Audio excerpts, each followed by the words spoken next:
Right, welcome back and back to our main topic and the general principles around which all the problems of the Arab region revolve, and what we need at this much anticipated Arab summit to take place in Algeria. We have with us over the phone His Excellency Ambassador Mohamad Orabi, former Foreign Minister. Good afternoon to you, Your Excellency.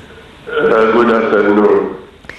And we're speaking about a very sensitive times, as the President described in his interview, and as the whole Arab world is in need for much efforts in order to restore its stability and territorial integrity, settle some of the conflicts that exist. Let me here take your reading to the Arab scene at this very particular time. Well, I think we can claim that we are living in a new era in the world. There's a lot of tensions, a lot of crises, different even crises than before. We have the problem of energy, food, and immigration, and many other things, actually. The climate change. So the whole environment in the world is not easy at all. We have a lot of challenges, a lot of new circumstances. So this is maybe the global, I would say, view. And if we go down to the regional view, I think we have also chronic problems, which was prolonged for many years so far. And there is no prospect that we will have new settlement or political settlement, let us say, in the near future. So this is actually the picture and the environment where the Arab world actually is living now. And that's why what we need is to exert more effort, to have more coherence in our stands, in our positions, in our cooperation. So I think this will be a responsibility of this coming or the forthcoming Arab Summit in Algeria, and I guess the people of the Arab world, I think they are looking to this summit as one of the most important summits in order to face all these challenges and trying to have common positions and common views and strategies in order to tackle all these issues. Yes, indeed, Your Excellency, this is the the whole broad spectrum of the Arab world. If we can divide issues into two sections, regional and international, because both sides are really reflecting harshly on the Arab world. So if we speak about the first, the regional problems, and we have unsettled disputes and countries who have not gathered themselves in a way to restore their ability to function as states. How do you view the situation in countries like Libya, Lebanon, Syria, Yemen, and how do you view an Arab solution to these crises? What is the role of the Arab world towards them, and what is the role of those worlds or those countries to be able to restore their stability? Well, I think we should start first by saying that we have in the Arab world actually three categories of states. The first one, the failed states; the second one, the fragile states; and the third is the settled states. And of course, the settled states, they are not so much. That's why we can witness that most of the Arab problems has been, hijacked by some other international or regional powers, and they are, trying to dominate the issues on the ground. If you look to Syria, for instance, you will find that three countries, not Arabs, and they have the ground on the Syrian soil, like Russia, Turkey, and Iran, And of course, any political settlements, it is in the hands of these three countries. So the Arab world actually has no influence now in Syrian efforts, or let us say the Syrian crisis. And if you look to Libya, you will find a lot of militias on the ground of Libya. Turkey, of course, has some influence there. And also the Arab world, they don't have, let us say, strong influence on the ground there. Yemen is the same thing. Actually, Iraq now also on the verge of having some problems. So the Arab world actually, as a group, they don't have the influence or the leverage to tackle all these issues. But unfortunately, the fate of all this crisis actually in the hands of some regional or international powers, and that's why we cannot expect an immediate solutions, or let us say political settlement to all these crises. It will remain with us for some time, and this would be actually a real burden on the Arab efforts in order to have a real development in our region. When we speak about Arab settlements, we speak about two important reasons. One is the non-ability of countries to settle down their problems due to some of the tribal, sectarian, or differences. And I'm speaking here about definitely Libya, Lebanon, Syria.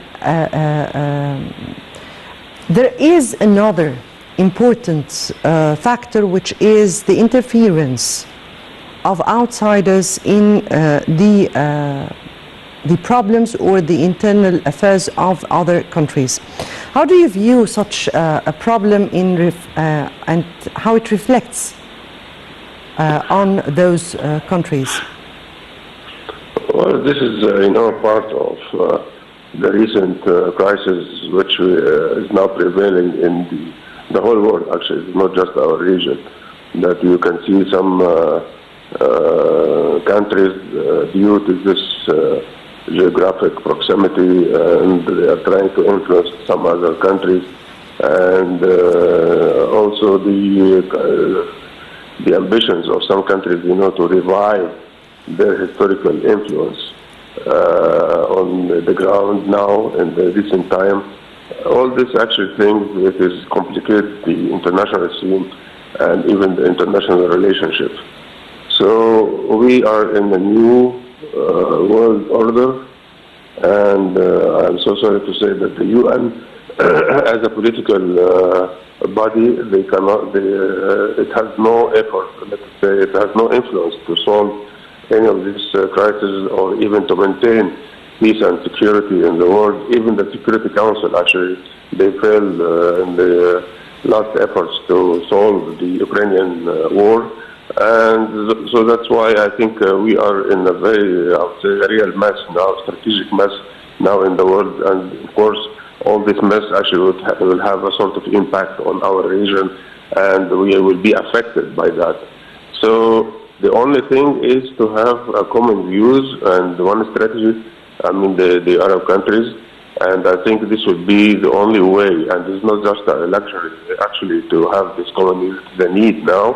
And we cannot face all these new challenges without a common strategy and great cooperation between the Arab countries.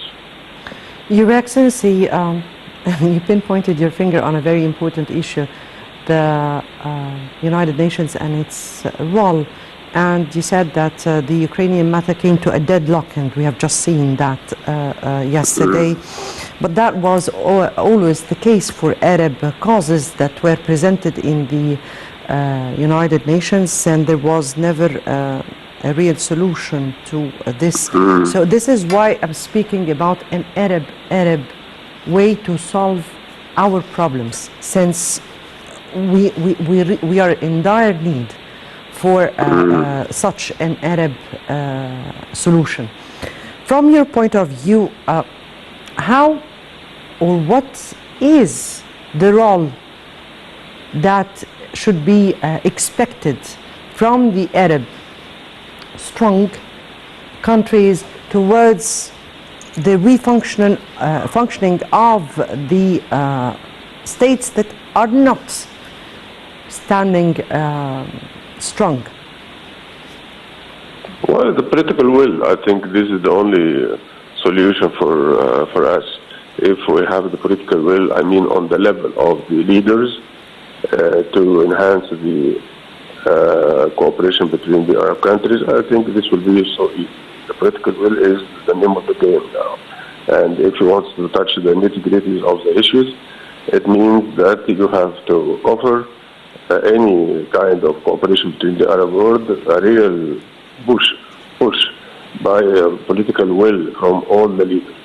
Without this, I think all the statements or the declarations from the Arab countries or the Arab leagues or the summits or whatever, it will be just, a piece of paper, and it will not have translation on the ground.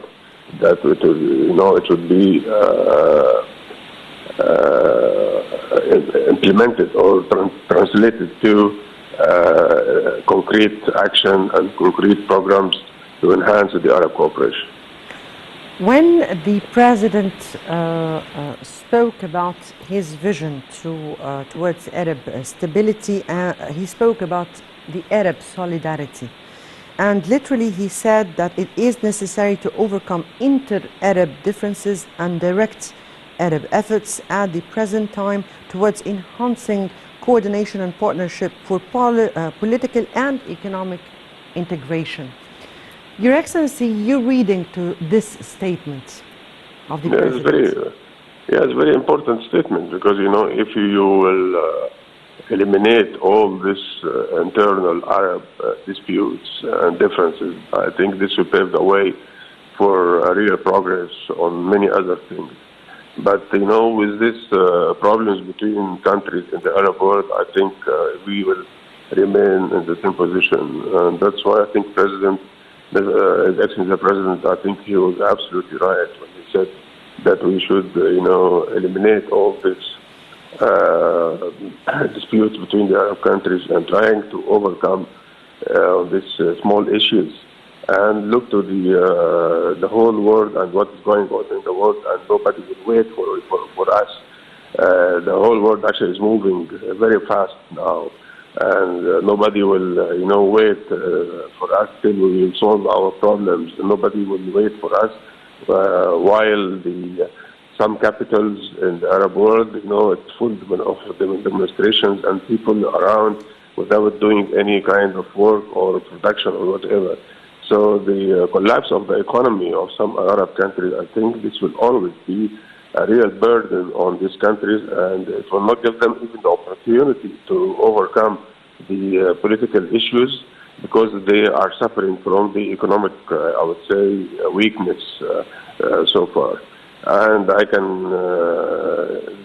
tell you about many countries actually in the Arab world. They are now indulged in such problems, and most of the people now in the streets of the capitals or even in some other cities, and without paying any attention to their work or to earn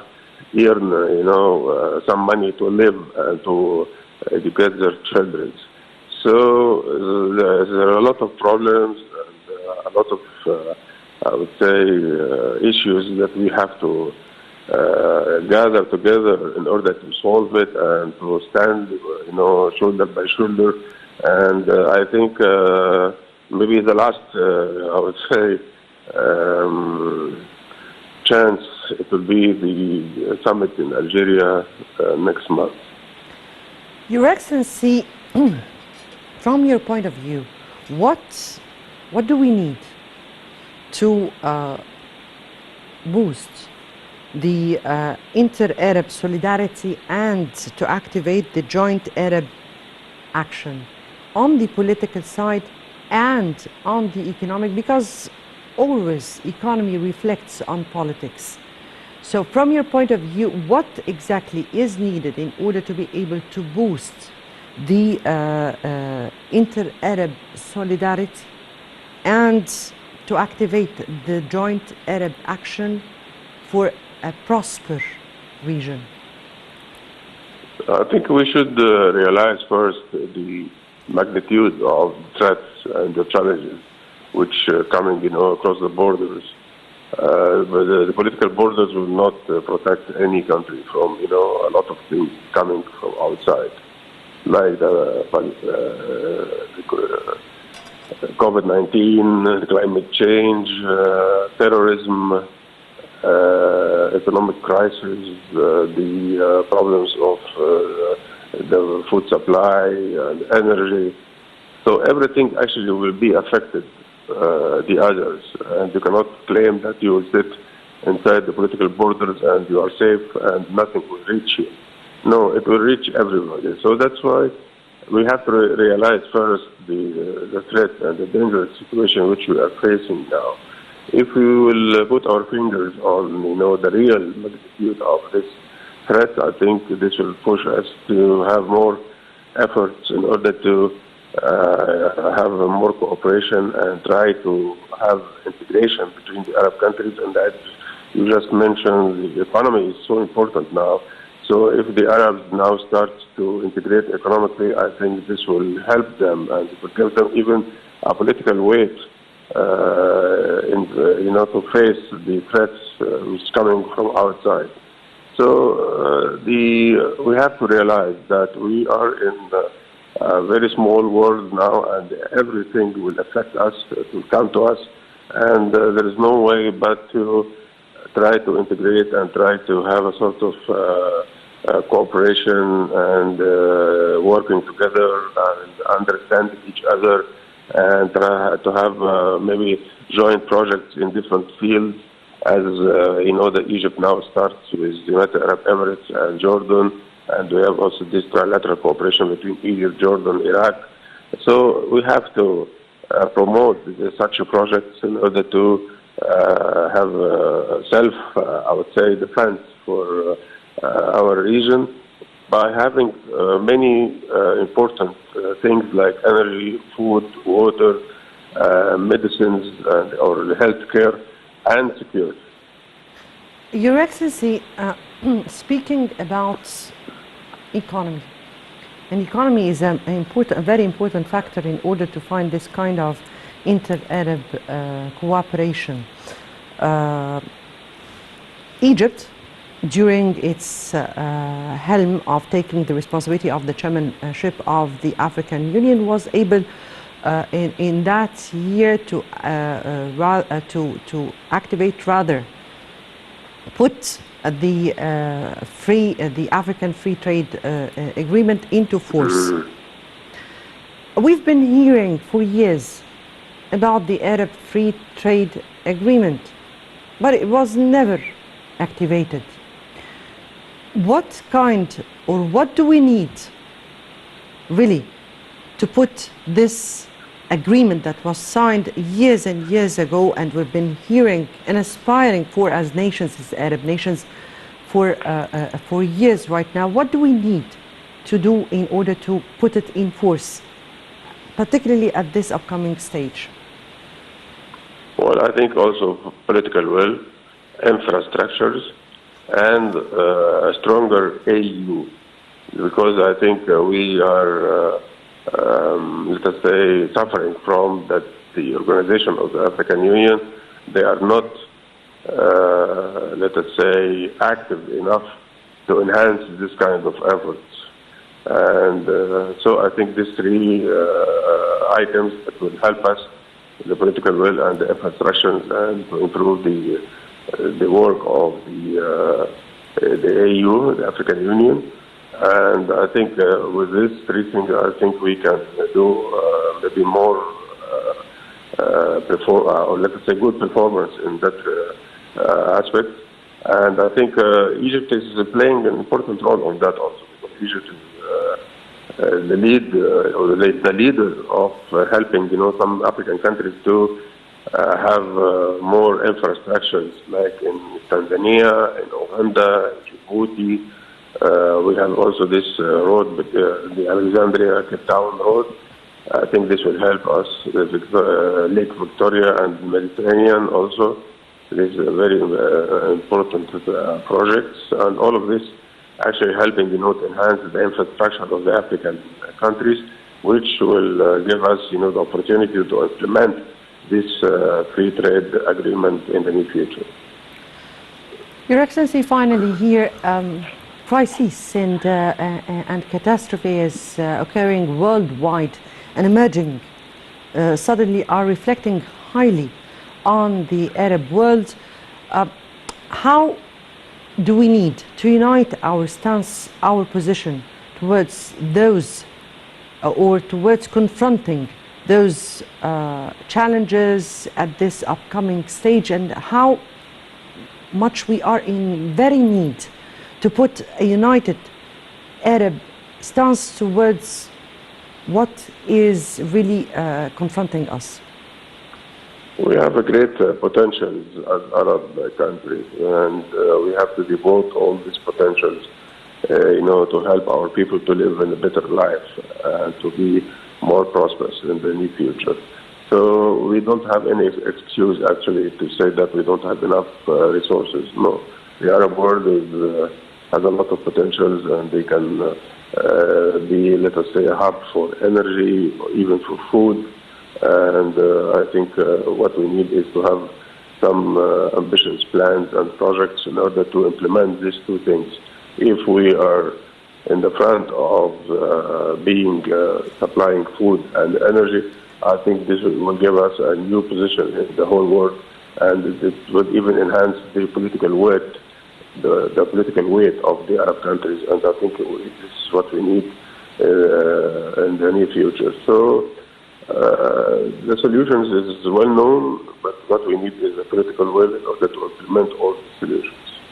Very much indeed, Your Excellency, a political will and a will for Arabs to unite all together in face of all the emerging crises, world crises and regional crises. Your Excellency, Mohamad Orabi, a former Foreign Minister, we thank you so much for being with us over the phone and for your input. You're most welcome. Thank you so much. And I guess that takes us to the end of this episode. Next Saturday will be another important Arab file. And I guess that will be after the 6th of October. This is the week of the 6th of October victory, celebrating together such a glorious and a glory memory of ours. So until next Saturday, it's goodbye.